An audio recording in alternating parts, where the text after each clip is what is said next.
Em meio à turbulência na economia por causa da pandemia, o agronegócio brasileiro resistiu e mais, com safra recorde de grãos e aumento nas exportações.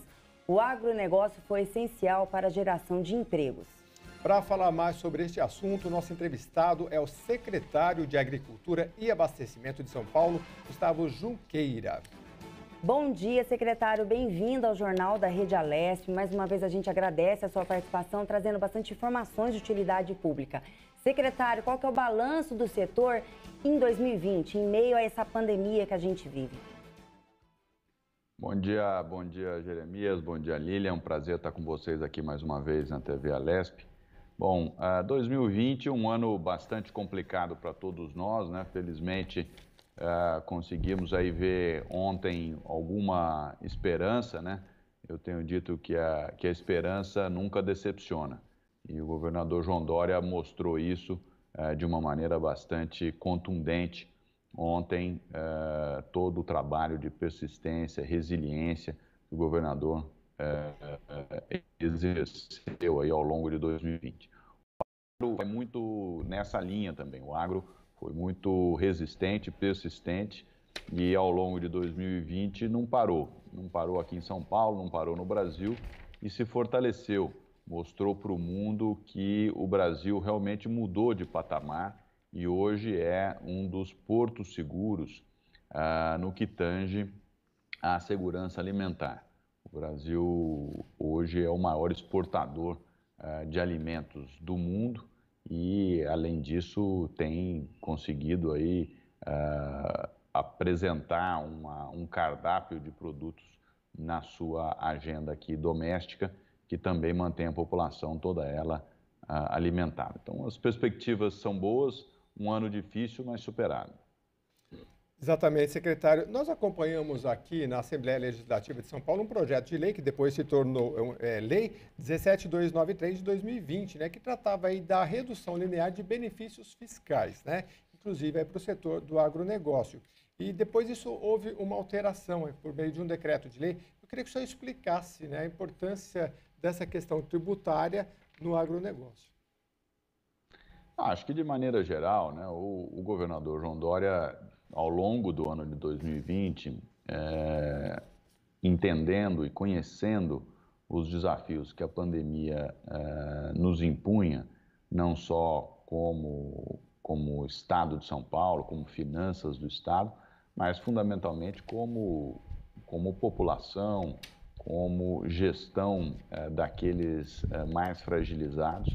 E, ao longo desse período, não mediu esforços para colocar recursos na saúde, recursos na assistência social, no desenvolvimento social e manter também a segurança de todos sob bastante controle. Nesse sentido, quando mais ou menos por volta de setembro,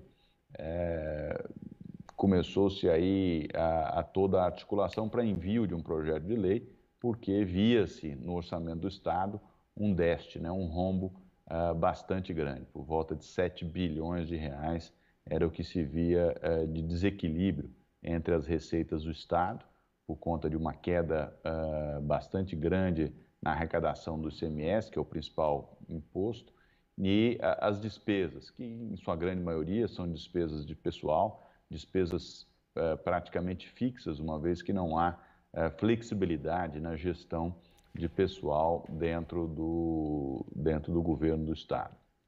E dessa maneira o governador então encaminha um projeto de lei que faz aí algumas reduções, né, reduções de benefícios fiscais para vários setores da economia. Mais ou menos são hoje 480 acordos de redução de tributação. E esses acordos têm um impacto direto no balanço do Estado, por volta de 40 bilhões de reais, e que causam dificuldades financeiras para o Estado. No entanto, do lado do pagador, né, do pagador de impostos, que é quem financia toda a máquina estatal e quem deveria exigir uma eficiência muito grande dessa máquina estatal, há também uma limitação, né? O cidadão não tem aí um espaço muito grande para pagar mais impostos. O Brasil já é um país onde há uma carga tributária muito alta. Então, esse foi o grande desafio para fazer esse equilíbrio. Como reduzir aí benefícios e, ao mesmo tempo, manter a economia funcionando. E o agro, como a gente tem observado ao longo das décadas, né?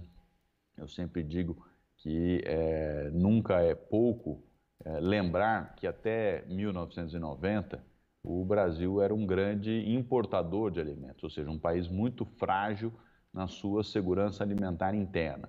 E a partir de 1990, principalmente com a privatização do setor, né, através de uma série de ações tomadas pelo presidente Collor na época, o agro foi privatizando, ele foi se alterando e hoje a participação do Estado no agronegócio ela é muito pequena e tende a ser ainda menor ao longo do tempo.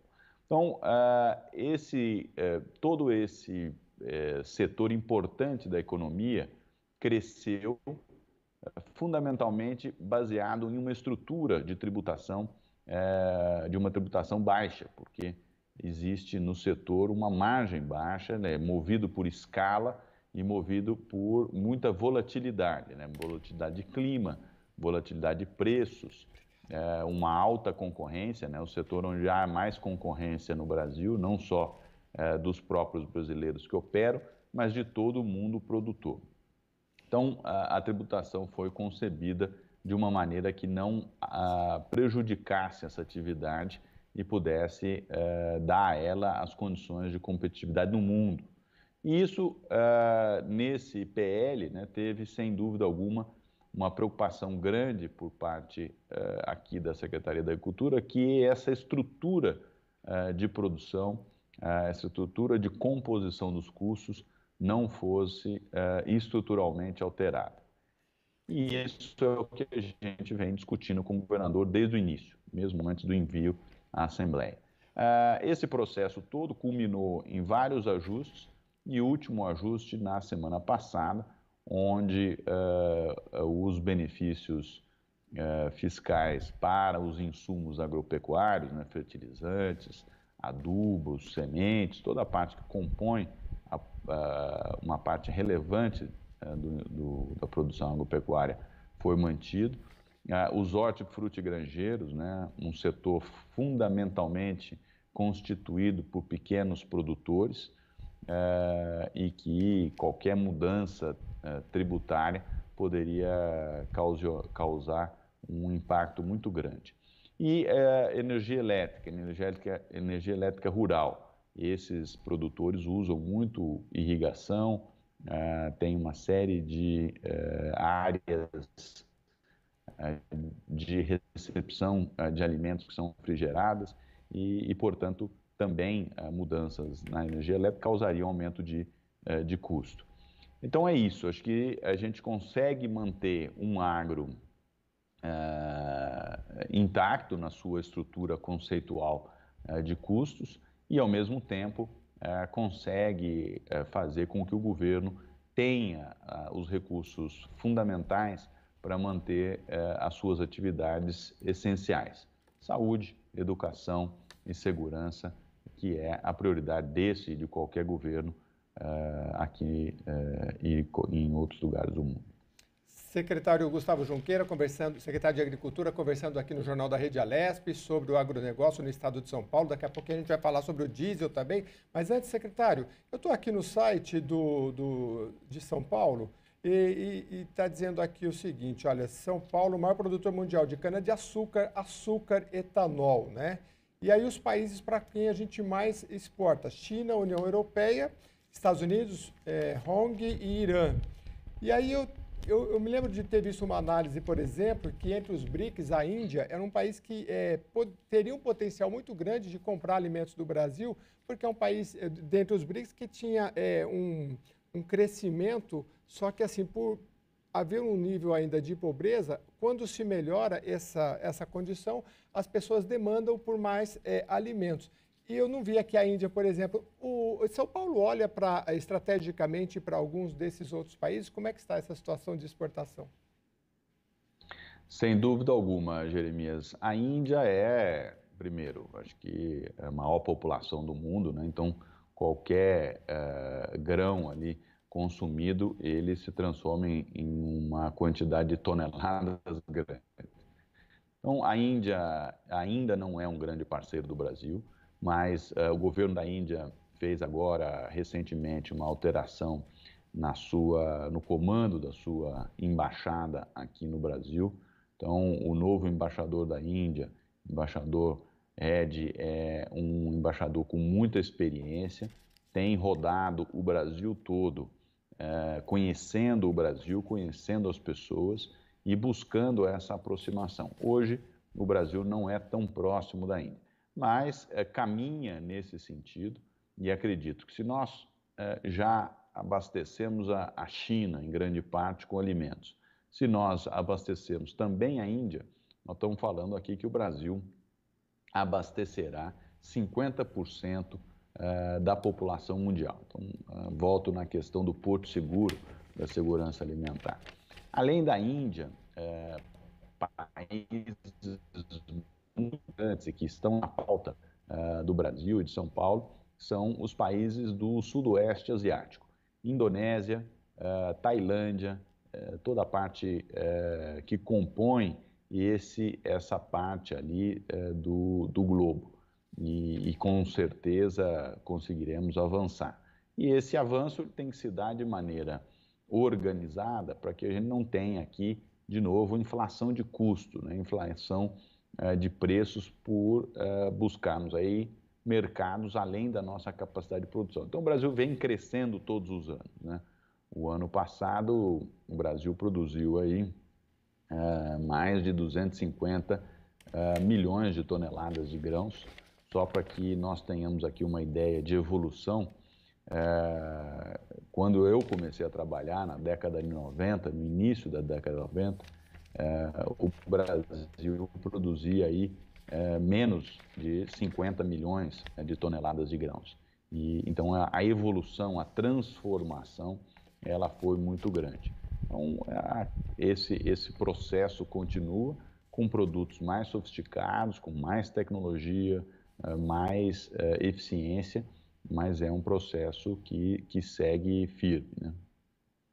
Secretário, a gente tem aí só mais 30 segundinhos. Eu prometi falar da questão do diesel, né? Que o governo manteve o aumento de ICMS sobre o diesel e etanol para 1,3%. Se isso vai rapidamente, por favor, impactar no transporte dos alimentos, do agronegócio no estado de São Paulo. Não, nesse momento, o que o governo fez foi uma análise de custo-benefício, né? Onde podemos fazer alguns ajustes para que a economia como um todo seja preservada e não tenha nenhuma ruptura. O aumento da carga tributária no diesel e no etanol, ele aconteceu. Por enquanto, essa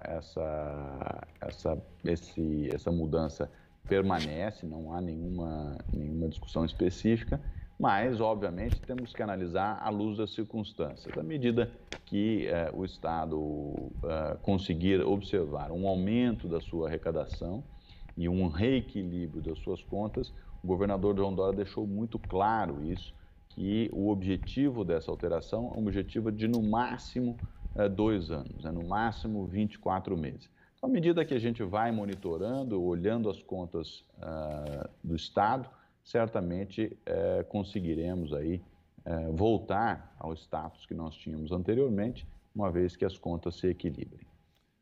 Secretário Gustavo Junqueira, secretário de Agricultura e Abastecimento de São Paulo, trazendo as principais informações aí do agronegócio que resistiu aí durante a pandemia e ele à frente dessa pasta trazendo aí os impactos tributários, os últimos impactos e esclarecendo a população. Muito obrigado pela sua participação, secretário.